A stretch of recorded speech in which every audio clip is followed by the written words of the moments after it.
Assalamualaikum warahmatullahi wabarakatuh.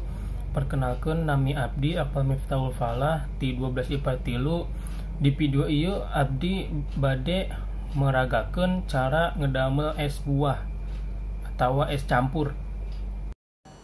Bahan-bahanna nyaeta alpukat, buah naga, susu putih, minuman perisa, jeung es batu.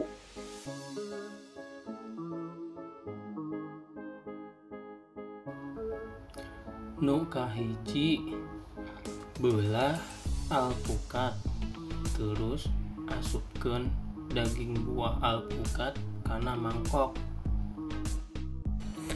Teu kudu potong-potong daging alpukat pake peso, cukup congkelan pake sendok.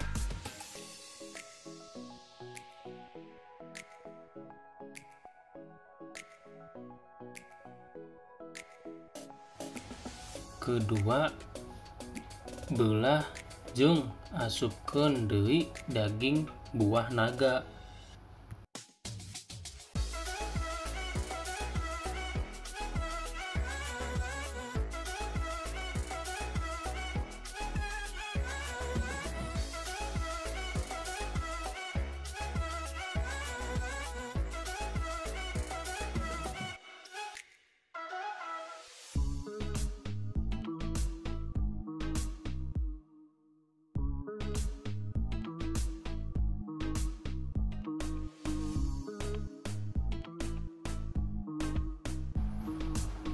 Terus asupkeun es batu, susu, jeung minuman perisa atawa bubuk perisa.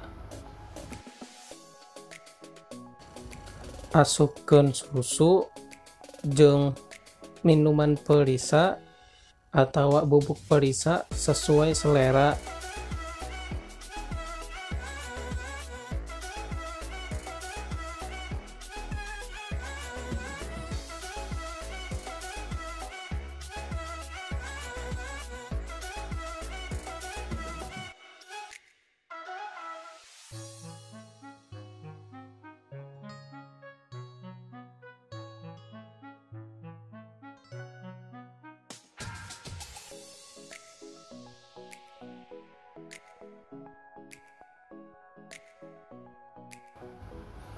Terakhir, tambahan cai, terus diaduk-aduk.